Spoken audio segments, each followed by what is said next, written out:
Alright, so I know what you're thinking. You're thinking, oh, she has too much blush on, but I really don't. It's just my cheeks are really red. And I don't even derma roll. I just kind of went crazy with my sea salt scrub, and now my cheeks are red. Hi everybody, I'm so happy to see you today. Thank you so much for coming back and seeing me and Desi. I hope you had a wonderful week, and I had so much fun doing 2 videos this week.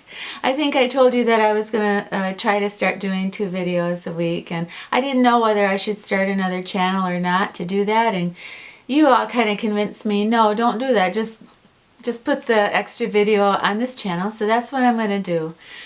So I had so much fun doing that, you know. It was like, yeah, it was like a bonus, you know. I got to talk to you twice in 1 week. My mom had the most beautiful skin, and she would be 97 on February 10th. So I don't know, it's kind of sentimental that in honor of her, I do, once a year, I do a nighttime skincare routine. So yeah, she had beautiful skin. She drank a lot of water. She didn't drink. She wasn't in the sun. She didn't smoke. She loved sugar. She loved pies and cakes. She loved potato chips, so she had salt. And she was a woman that suffered from a lot of anxiety, but all that water she drank, and she loved her Dove soap, but you know what she used morning and night is baby oil. And I never could figure that out, you know, why was she using baby oil? So now I think I know. I think I have the answer to that. I did go ahead and I did start using some baby oil, just a pea-sized amount, to remove my eye makeup and my foundation before my cleanser. And you know, it's funny because they do recommend that you use a mineral oil to remove your makeup. That baby oil is kind of a natural exfoliant. Who would ever have thought that, really? But maybe that's why my mom's skin was just so pretty. But you know, I thought, well, you know, I'm going to try it for the next 6 months. I do use a tea tree cleanser, and I've talked about this many times. This is peppermint and tea tree, and tea tree does something that just makes it almost impossible for you to have a breakout, or if you do have a breakout, it's much diminished. And this is by a company, cosmetic, and this company usually, you can only usually get these products in spas. They're very, very expensive, and I have noticed that some of the pricings on these products have gone down, And that just absolutely thrills me to death. I believe I paid $49 for this cleanser, and this is, I just bought one for $19. So I mean, wow. And this lasts forever.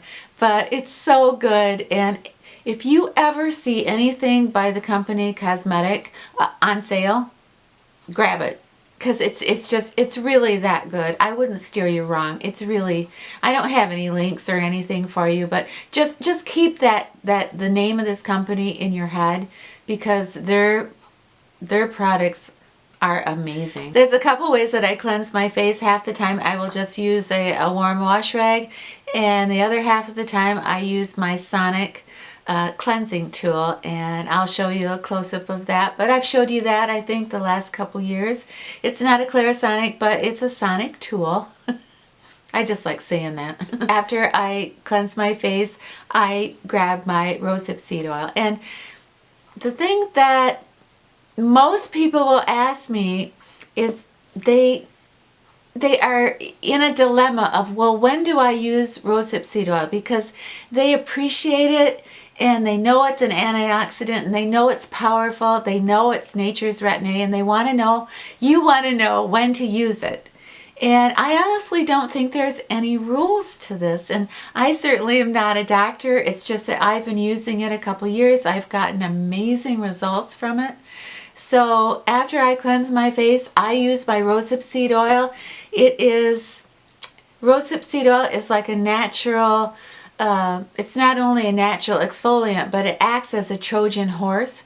So in other words, anything you put on top of your Rosehip seed oil, it will carry that product deeper into your skin. So that's why I like to really get Rosehip seed oil on there as quickly as possible, so it can help my other products penetrate more deeply. The second thing I do after my Rosehip seed oil is I use a retinol, and I do switch around a little bit. Sometimes I use a retinol with a jojoba oil. Sometimes I use a CeraVe retinol. Now lately I have been using the Neutrogena retinol because I just read a couple articles on it. They were really singing the praises of this particular retinol because it is coupled with hyaluronic acid, and that is so good for our skin and so hydrating. And it's winter here in Michigan, so you know, I'm going to want to get all the hydration that I can. You know, one thing I added to my nighttime skincare routine is the Acure Poet's Daffodil. And I talk about it all the time because I love it so much. It's about $18, and it's a resurfacing treatment for your skin. And I'm not exactly sure how it works, but it does work, and I'm so excited and thrilled to be able to actually see the results. And so many of you have told me that you see the difference in my cheeks, that they seem smoother. I'm wearing half the amount of makeup that I used to wear. I've got BB cream on today, and BB cream with no coverage. So yeah, there's just something about the Poet's Daffodil that when it says it resurfaces your skin, they mean business. After my Poet's Daffodil, I like to use a cream that is very hydrating. So I do choose a cream that I get from New Zealand, and I've talked about it before. It has shea butter, manuka honey in it, jojoba oil, and yeah, bee venom. All these creams from New Zealand are just beautiful. This one I think is my favorite.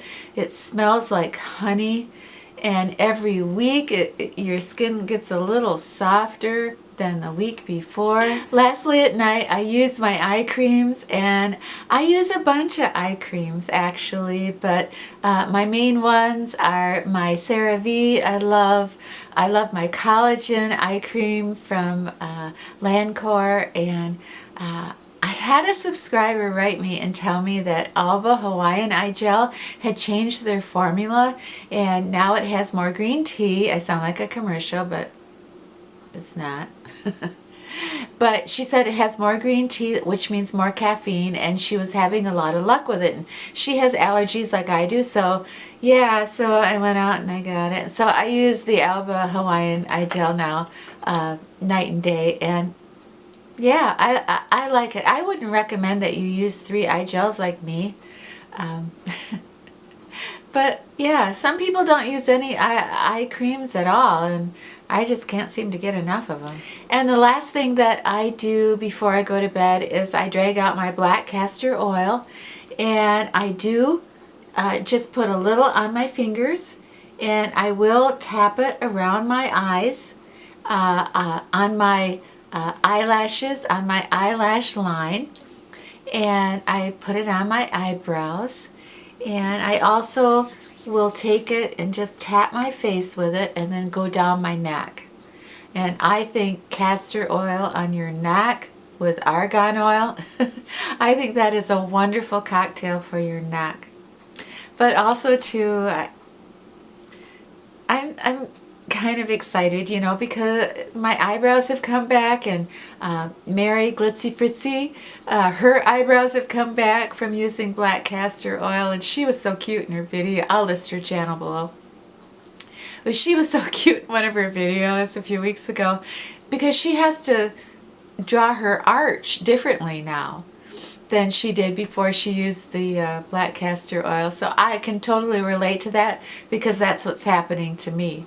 My brows have come in, and now I have to completely do them differently. So my hope is, if you can relate to me at all, if you are in your 60s, if you are of Mediterranean descent, if maybe you used to smoke, or maybe your skin is like mine, I think maybe some of the products that I use might work for you too.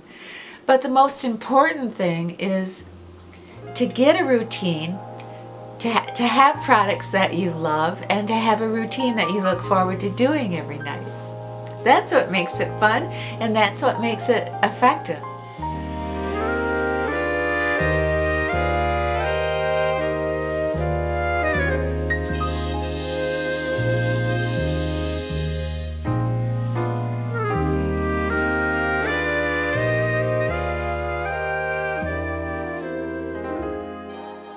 So much for hanging in there with me today. You know, I only do my nighttime skincare routine video once a year. I know, the same snow, the same song. It's only once a year, so you don't have to sit through that again for quite a while. And I wanted to mention too, my friend Geri, who has a channel here on YouTube. I'll link it below, but she did a beautiful video on mothers and daughters, and she did a beautiful tribute to her own mother, and she took pictures of so many of us here on YouTube, and you see us with our moms or with our daughters, and it's so touching. So I'll link the video below, and if you go over, try to talk her into doing part 2 for Mother's Day. Oh, and wish me luck. Tonight I have a blind date. I haven't been on a date since Christmas Eve, so yeah, I don't really want to go, but I'm making myself go. I think that's good for me, you know, to put myself out there. And he seems like a nice guy. He's a dentist. You know, I actually have a wisdom tooth that I need pulled, so this could be a match made in heaven. Or not. I don't know. I'm nervous. But yeah, it'll be all right. You know, I have to get out. What's that old quote? 99% of success is just showing up. I don't know if I believe that, but it could be true. Anyway, I hope you have a wonderful week, and I want you to see Desi. Desi, come here. I gotta go out. I have to go out for a few hours tonight, so are you gonna be okay? Oh, I love you so much. Desi is doing great. He has a girlfriend down the hall. Her name is Shasta. He's crazy about her. Is it just me, or is he really, really cute? He's just such a sweet dog. He reminds me of Cooper that way. Just a kind of a zen, just Just a sweetheart. Thank you so much for spending this time with us today. I loved every second of it. So I hope you have a wonderful brand new week, and when you're done with your week, I hope you come back and see us, okay? All right. It's a deal.